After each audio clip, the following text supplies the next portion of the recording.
Hello বন্ধুরা, তোমরা সবাই কেমন আছো? আশা করছি তোমরা সবাই অনেক ভালো আছো।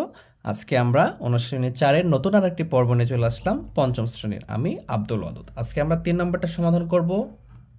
কি বলতেছে এটা দেখি, একটু ভালো করে খেয়াল করো। এখানে বলতেছে যে বর্গাকৃতির কিছু কাগজ আছে। বর্গাকৃতির কিছু কাগজ আছে যার একটি বাহুর দৈর্ঘ্য ক সেন্টিমিটার। বর্গাকৃতির একটি কাগজ আছে যার একটি বাহুর দৈর্ঘ্য ক সেন্টিমিটার। বর্গাকৃতির কাগজটির পরিসীমা কত এবং 3টি বর্গাকৃতির কাগজের মোট ক্ষেত্রফল কত, এই বিষয়টা বের করতে হবে আমাকে। তাহলে আমাকে যদি এটা বুঝতে হয় তাহলে আগে বর্গটা বুঝতে হবে, বর্গাকৃতি বুঝতে হবে, তাই না? তাহলে আমরা ওটা বুঝে নিই আগে। আচ্ছা, আমরা দেখে আসলাম বর্গাকৃতি, তাহলে আমরা বর্গটা বুঝি আগে। তাহলে বর্গ কি?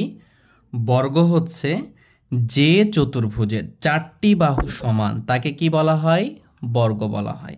তারপর আমি এখানে দেখো একটা আইডিয়া করে এঁকে নিলাম। ধরো প্রত্যেকটা বাহু সমান, আমার একটু কম বেশি হয়েছে, কিন্তু এখানে মনে করতে হবে প্রত্যেকটা বাহু কি সমান, তাহলে সেটাকে আমরা বলবো বর্গ। তাহলে যে চতুর্ভুজের 4টি বাহু কি হবে? এই বাহু, এই বাহু, এই বাহু, এই বাহু, প্রত্যেকটা বাহু যদি সমান হয় সেটাকে আমরা বর্গ বলবো। এবং বর্গের যে আকৃতি সেটাকে বলা হয় বর্গাকৃতি। তাহলে 3 নম্বরে দিয়ে রাখছে কি?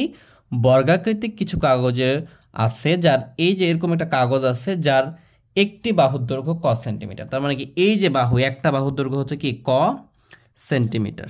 ক কি সেন্টিমিটার। এখন ভালো করে খেয়াল করো, যদি 4টা বাহু সমান হয় তাহলে যদি এটা যদি ক সেন্টিমিটার হয় তাহলে এটা কত সেন্টিমিটার? অবশ্যই এটাও ক সেন্টিমিটার, এটা ক সেন্টিমিটার এবং এইটাও ক সেন্টিমিটার, কারণ বর্গাকৃতির 4টা বাহু সমান। এই বিষয়টা বুঝলে আমাদের অঙ্ক শেষ।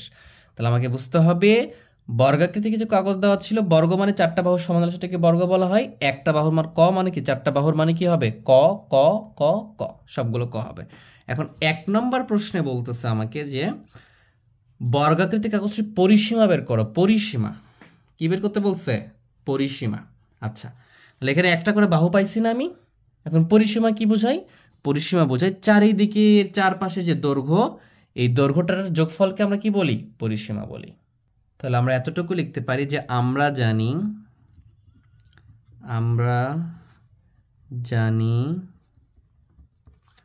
বর্গের চারটি আমরা জানি বর্গের 4টি বাহু থাকে। হ্যাঁ, বর্গের 4টি বাহু থাকে এবং প্রত্যেকটি বাহু সমান। আমরা জানি বর্গের 4টি বাহু থাকে, প্রত্যেকটি বাহু সমান। তোমরা এটা দেখাতে পারো, না দেখালেও কোনো সমস্যা নাই। যদি দেখাও তাহলেও কোনো সমস্যা নেই, দেখালে ভালোই হয় বরঞ্চ। যদি না দেখাও কোনো একটা নাম্বারও কাটবে না। তাহলে অতএব পরিসীমা, অতএব বর্গের পরিসীমা। তাহলে আমরা পরিসীমা সমান কি জানি? এই যে 4টা বাহুর যোগফল, 4টা বাহুর কি যোগফল। তাহলে দেখো 4টা বাহু, একটা বাহু ক, তাহলে আরেকটা বাহু কি ক, আরেকটা বাহু কি ক, এবং আরেকটা বাহু কি ক।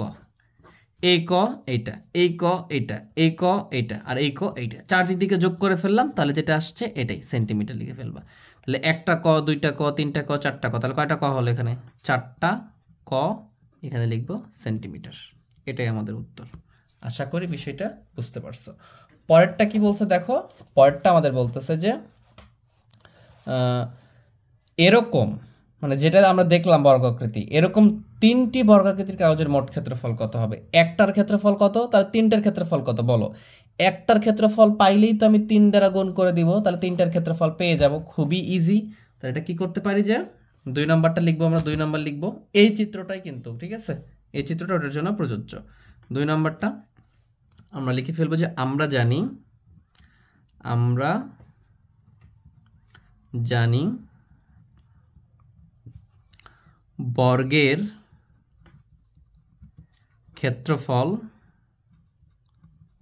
ক্ষেত্রফল ইকুয়াল টু বাহু গুণ বাহু। বাহু গুণ বাহু, বর্গের ক্ষেত্রফল কি? বাহু গুণ বাহু। নর্মালি চতুর্ভুজের ক্ষেত্রফল দৈর্ঘ্য গুণ প্রস্থ, ওইখান থেকে এটা আসে। কারণ দৈর্ঘ্য গুণ প্রস্থ লিখলে কি হবে? এই দৈর্ঘ্য যা প্রস্থ তাই, তার মানে কি বাহু গুণ বাহু, দুটা বাহু সমান, এটা লিখতে পারি আমরা। ঠিক আছে, তাহলে এখন খেয়াল করো এই বাহু, এই একটা বাহুর মান কত? ক, তাহলে এখানে ক বসিয়ে দিবা। আর একটা বাহুর মান কত? ক, তাহলে ক আর ক গুণ করলে কি হবে? ক আর ক গুণ করলে ক স্কোয়ার হবে, এর উপর স্কোয়ার করে দেবা। তাহলে একটার ক্ষেত্রফল আমরা পেয়ে গেলাম। এখন বলছে এই যে বর্গের ক্ষেত্রফলটা কয়টার পাইছি আমি? একটা বর্গের ক্ষেত্রফল পেয়েছি। এখন বলছে 3টি বর্গাকৃতি কাগজের ক্ষেত্রফল, তাহলে লিখে ফেলো। তাহলে অতএব 3টি বর্গাকৃতি কাগজের ক্ষেত্রফল,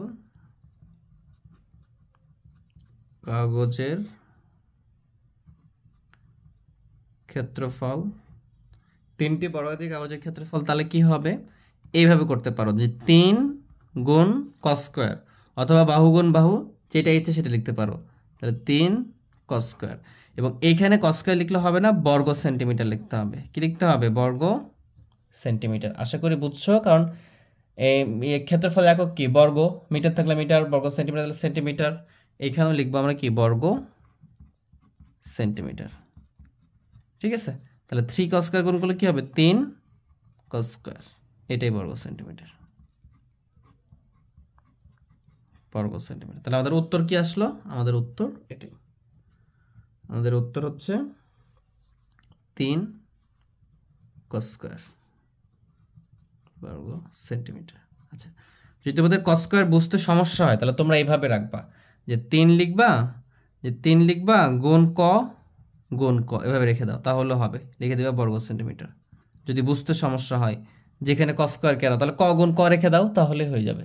ঠিক আছে, ক গুণ ক ব্র্যাকেট দিয়ে সেন্টিমিটার লিখবা। এখানে কি 3 গুণ ক রেখে দাও, কোনো প্রবলেম নাই, এটা করলেও হবে। তাহলে যার যেভাবে ইচ্ছা সেভাবে করতে পারো তোমরা। ঠিক আছে, তো আজকের ক্লাসটা আমরা এই পর্যন্তই রাখতেছি।